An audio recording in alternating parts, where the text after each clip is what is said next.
Hello everyone. So ఈరోజు టెన్సెస్లో మనం present perfect గురించి తెలుసుకోబోతున్నాం. సో ప్రజెంట్ పర్ఫెక్ట్ అంటే ఏమిటి? ప్రజెంట్ పర్ఫెక్ట్ అంటే ఏమిటి మనం చూద్దాం. సో ఇంతకుముందు వీడియోస్లో మనం సింపుల్ ప్రజెంట్, అదేవిధంగా ప్రజెంట్ కంటిన్యూయస్ గురించి ఆల్రెడీ డిస్కస్ చేసాము. సో ఇందులో ప్రజెంట్ పర్ఫెక్ట్ గురించి తెలుసుకోబోతున్నాం. సో ఇక్కడ మనకు చూడండి, it is used to show an action. Present perfect ఏంటి ఇక్కడ అంటే, it is used to show an action that started in the past. Already past lo start ayindi and has just finished. Past lo ante already start ayina action edaithe untundo, action already start ayi ee madhye పూర్తయింది అంటే recently finish అయిన దాటిని మనం present perfect అంటాం. Perfect అంటే ఏంటి అంటే, ఏ work అయితే పూర్తిగా పర్ఫెక్ట్గా అయిపోయిందో దాన్ని మనం ప్రజెంట్ పర్ఫెక్ట్ అంటాం. ప్రజెంట్ అంటే వర్తమాన కాలంలో పర్ఫెక్ట్గా కంప్లీట్ అయిన సెంటెన్స్ ఆర్ యాక్షన్. సో దాన్ని మనం ప్రజెంట్ పర్ఫెక్ట్ అని చెప్పొచ్చు. సో మనకి దీనికి స్ట్రక్చర్స్ ఉంటాయి, మనకు తెలుసు. అసెటివ్ సెంటెన్స్ కానీ, నెగటివ్ సెంటెన్స్ కానీ, interrogative or interrogative negative. So first మనం అసెటివ్ సెంటెన్స్ స్ట్రక్చర్ని చూద్దాం. సో ఇక్కడ స్ట్రక్చర్ ఏంటి? Subject plus has or have plus V3 plus object. So దీనికి మనం assertive sentence or positive sentence కూడా అనొచ్చు. సో మనకి ఎగ్జాంపుల్ తీసుకున్నట్టయితే, she has written a letter. She has written a letter. So has అనేది మనకి ఇక్కడ హెల్పింగ్ వర్బ్గా తీసుకున్నాం. షీ సబ్జెక్ట్, హ్యాజ్ అనేది హెల్పింగ్ వర్బ్, రిటర్న్ అనేది V3, ఏ లెటర్ అనేది ఆబ్జెక్ట్ అవుతుంది. మరి హ్యాజ్ అనే హెల్పింగ్ వర్బ్ దేనికి యూజ్ చేస్తామంటే, she, he, it. So she, he, it అనేది ఏంటి అంటే, ఇవి థర్డ్ పర్సన్ సింగులర్స్. ఏంటివి? Third person singular. So third person సింగులర్కి మనం హ్యాజ్ అనేది యూజ్ చేస్తాం. అది సింపుల్ ప్రెజెంట్లో కూడా థర్డ్ పర్సన్ సింగులర్ కూడా ఇంపార్టెంట్ కీ రోల్ ప్లే చేస్తుంది. ఎందుకు అంటే, V1 ఎస్, ఈఎస్, ఐఎస్ అనేది కూడా ఈ థర్డ్ పర్సన్ సింగులర్కే వస్తుంది. అదేవిధంగా డస్ అనే ప్రొనౌన్ కూడా, హెల్పింగ్ వర్బ్ కూడా మనం దీనికే వాడతాం. సో ఇందులో కూడా మనం హీ, షీ, ఇట్ తీసుకున్నట్టయితే దానికి హ్యాజ్ అనే హెల్పింగ్ వర్బ్ వస్తుంది. రిమైనింగ్ ఆల్, రిమైనింగ్ ఏంటి? ఐ కానీ, వి కానీ, యూ కానీ, రైట్, దే. సో ఈ 4 ప్రొనౌన్స్కి ఏమొస్తుంది అంటే, హ్యావ్ అనే హెల్పింగ్ వర్బ్ వస్తుంది. ఏదొస్తుంది? హ్యావ్ అనే హెల్పింగ్ వర్బ్ వస్తుంది.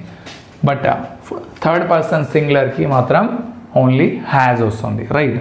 అందుకే మనం ఇక్కడ ఎగ్జాంపుల్ చూసినట్టయితే, so she has return letter అన్నాం, అంతేకాని షీ హ్యావ్ రిటర్న్ లెటర్ అని రాదు, రైట్.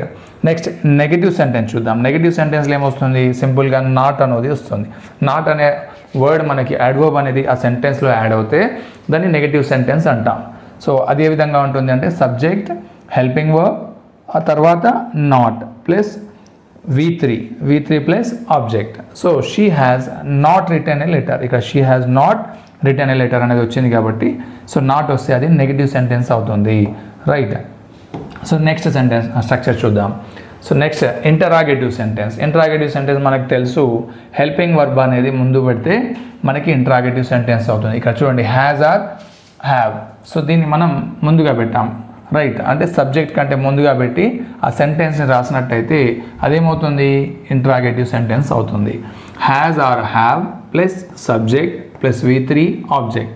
సో హ్యాజ్, ఇక్కడ మళ్ళీ సబ్జెక్ట్ దీని ప్రకారంగా, and V3 and object, right. ఇది ఇంటరాగేటివ్ సెంటెన్స్. నెక్స్ట్ మనం ఇంటరాగేటివ్ నెగటివ్ సెంటెన్స్ని తీసుకున్నట్టయితే, ఇంటరాగేటివ్ నెగటివ్ సెంటెన్స్లో కూడా కామన్, మళ్ళీ auxiliary verb or helping verb తోటి స్టార్ట్ అవుతుంది.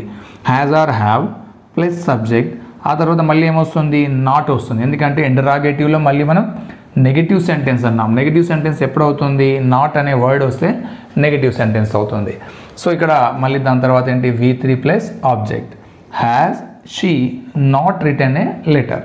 సో హ్యాజ్ షీ నాట్ అనేది వచ్చింది కాబట్టి మనకేమవుతుంది? ఇది ఇంటరాగేటివ్ నెగిటివ్ సెంటెన్స్ అవుతుంది. సో ఈ విధంగా మనం ప్రజెంట్ పర్ఫెక్ట్ స్ట్రక్చర్ అనేది వాడుతాం. సో అసలు ప్రజెంట్ పర్ఫెక్ట్ టెన్స్ అనేది ఎప్పుడు వాడతాం, ఏ కండిషన్స్లో వాడతాం అనేది మనం ఇక్కడ చూద్దాం. This tense form is derived by combining have or has with the participle of verb. A participle ఇక్కడ అంటే V3. ఏమొస్తుంది ఇక్కడ?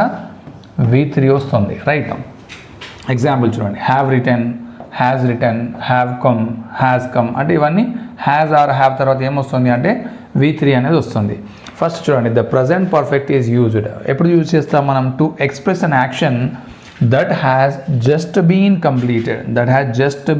కంప్లీటెడ్. అంటే ఈ మధ్య లేదా ఇప్పుడే కంప్లీట్ అయిన యాక్షన్ ఏదైతే ఉంటుందో దాన్ని మనం ప్రజెంట్ పర్ఫెక్ట్లో ఎక్స్ప్రెస్ చేస్తాం.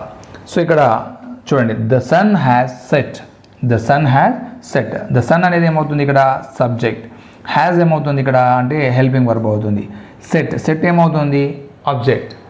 So the sun has set అంటే దీని మీనింగ్ ఏంటి అంటే సూర్యుడు ఇప్పుడే అస్తమించాడు. అంటే సూర్యుడు అస్తమించిన తర్వాత ఒక 2-3 నిమిషాలకు లేదా 5 మినిట్స్కి మనం దాని గురించి డిస్కస్ చేస్తుంటే మనం ఈ విధంగా ద సన్ హ్యాస్ సెట్ అనవచ్చు. ద ప్లేన్ హ్యాస్ ల్యాండెడ్ అంటే ఇప్పుడే ల్యాండ్ అయింది. హ్యాస్ అనేది ఏమవుతుంది? Helping verb. ల్యాండెడ్ ఏమవుతుంది అంటే V3 అవుతుంది. అంటే ఇప్పుడే జరిగిన యాక్షన్ కాబట్టి దీన్ని మనం ప్రజెంట్ పర్ఫెక్ట్ అంటాం. అంటే ప్రజెంట్ వర్తమాన కాలంలో పర్ఫెక్ట్గా కంప్లీట్ అయిన యాక్షన్ని మనం ప్రజెంట్ పర్ఫెక్ట్ టెన్స్ అని చెప్పవచ్చు. అండ్ సెకండ్ కండిషన్ చూద్దాం. సెకండ్ కండిషన్ ఎప్పుడు అవుతుంది అంటే to express a past action. ఏంటి ఇక్కడ? పాస్ట్ యాక్షన్ని the results of which are still felt or observe. అంటే దాని యొక్క ఫలితాన్ని ఇప్పటికీ మనం స్టిల్ ఫీల్ అవుతే మనం దీన్ని ప్రజెంట్ పర్ఫెక్ట్లో ఎక్స్ప్రెస్ చేయొచ్చు. సో ఇక్కడ example, I have worked in this office for 10 years. ఎన్ని సంవత్సరాలు ఈ ఆఫీస్లో ఐ హ్యావ్ వర్క్డ్. హ్యావ్ అనేది హెల్పింగ్ వర్బ్ అవుతుంది. ఇక్కడ చూడండి, వర్క్డ్ అనేది ఏమైంది ఇక్కడ? V3. In this office for 10 years. ఎన్ని సంవత్సరాలు? 10 years. డ్యూరేషన్ ఆఫ్ టైం వచ్చింది కాబట్టి మనం ఫర్ వాడుతున్నాం. ఈ ఆఫీస్లో నేను 10 years నుండి పనిచేస్తున్నాను అంటే దాని యొక్క రిజల్ట్ ఇంకా ఉంది. అంటే యాక్షన్ అనేది స్టార్ట్ అయింది, ఇంకా స్టిల్ ఐఎమ్ వర్కింగ్ అన్నట్టు, స్టిల్ ఇంకా వర్కింగ్ కండిషన్లో ఉన్నాను కాబట్టి మనం దాని గురించి కూడా ఎక్స్ప్రెస్ చేసి to express a past action. అంటే పాస్ట్ అంటే గతంలో స్టార్ట్ అయిన యాక్షన్ ఏదైతే ఉందో దాని యొక్క ఫలితాలు ఇప్పుడు స్టిల్ ఫెల్ట్, ఇంకా మనం కంటిన్యూ అవుతుంది or observed. She has read all the works of Shakespeare's. ఆమె ఏం చేస్తుంది? She has read. ఆమె చదివింది. ఏం చదివింది? All the works of Shakespeare. ఆమె షేక్స్పియర్స్ యొక్క అన్ని బుక్స్ చదివింది. అంటే అన్ని వర్క్స్ ఏవైతే ఉన్నాయో లిటరేచర్ అన్ని పుస్తకాలు చదివింది. అంటే ఆమెకు దాని యొక్క జ్ఞానం ఉంది. రైట్. సో అది మనకి ఇక్కడ still you can feel or still you can observe that who is Shakespeare and what are the Shakespeare's works అనేది మనం ఇందులో ఎక్స్ప్రెస్ చేస్తున్నాడు. అండ్ ఇక్కడ ఇది చూడండి, last one, I have been to Calcutta. Have అనేది ఏమవుతుంది ఇక్కడ? Helping verb. బీన్ అనేది ఏంటి అంటే ఇక్కడ V3 ఫామ్లో వస్తుంది. రైట్ V3 ఫామ్ ఇది. I have been to Calcutta, not I have gone to Calcutta. అంటే I have gone to Calcutta అని అంటాం normally.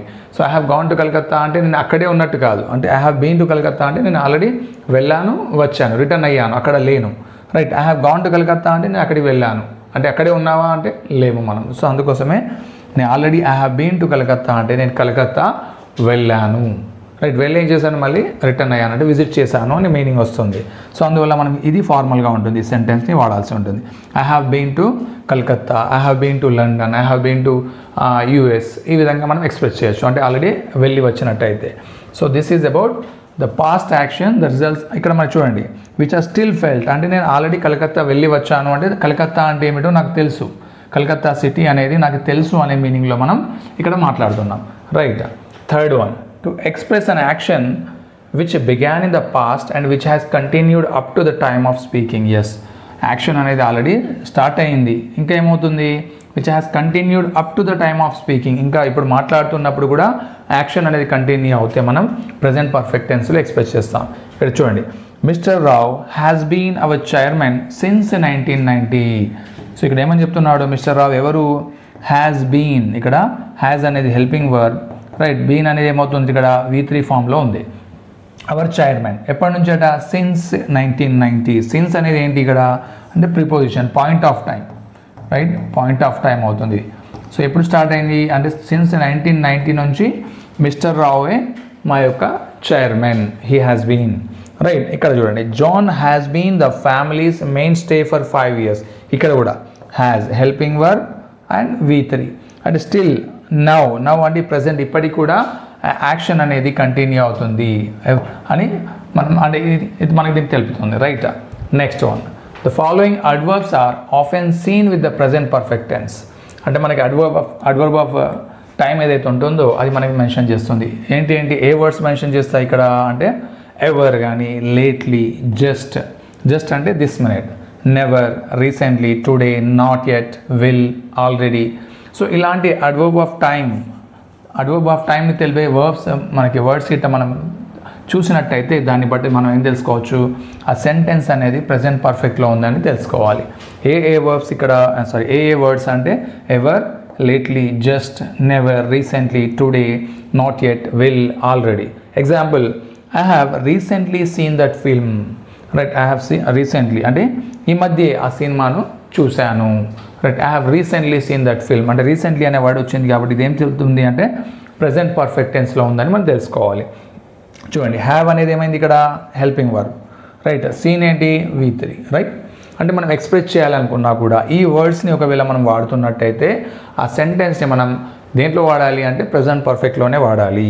He has already explained his position.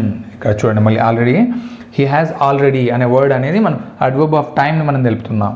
I haven't had my lunch yet. I haven't అంటే ఇక్కడ negative. Right, have అనేది ఏమవుతుంది helping verb. Had ఏమైంది ఇక్కడ అంటే V3 form. Right, so V3 have, had.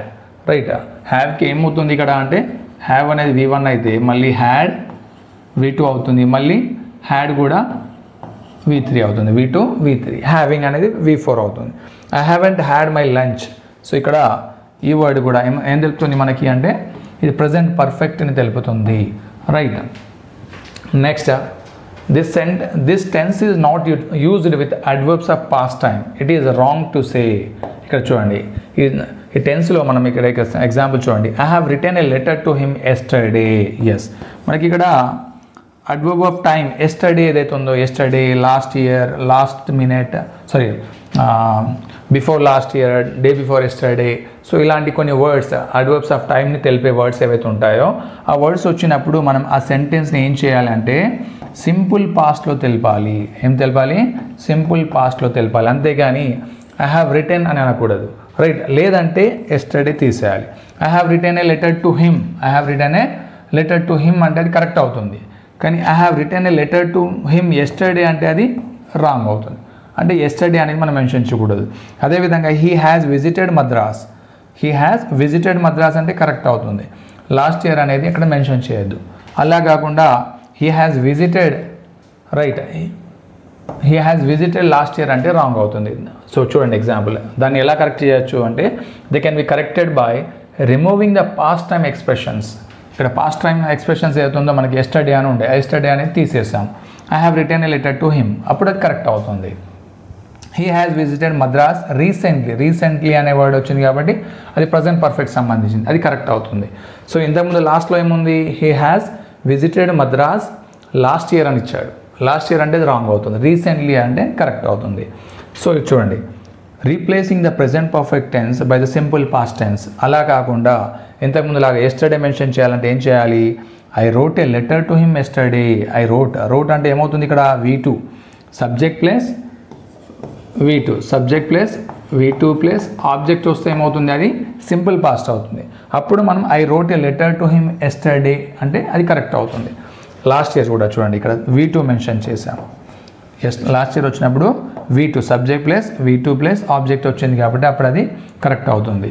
అంతేగాని మనం adverbs of time related to past year simple past ఏవైతే ఉన్నాయో ఆ సింపుల్ పాస్ట్ రాసి సెంటెన్స్ని మనం ప్రజెంట్ పర్ఫెక్ట్లో రాసినట్టయితే ఆ సెంటెన్స్ అనేది రాంగ్ అవుతుంది. సో ఈ విధమైన క్వశ్చన్స్ ఎక్కడ ఇస్తాడు అంటే కాంపిటేటివ్ ఎగ్జామ్స్లో ఇలాంటి క్వశ్చన్స్ పోజ్ చేస్తాడు. అప్పుడు మనకి కన్ఫ్యూజ్ అయ్యి సో ఒక ఆన్సర్ పెట్టాల్సింది ఇంకో ఆన్సర్ పెట్టేస్తాం.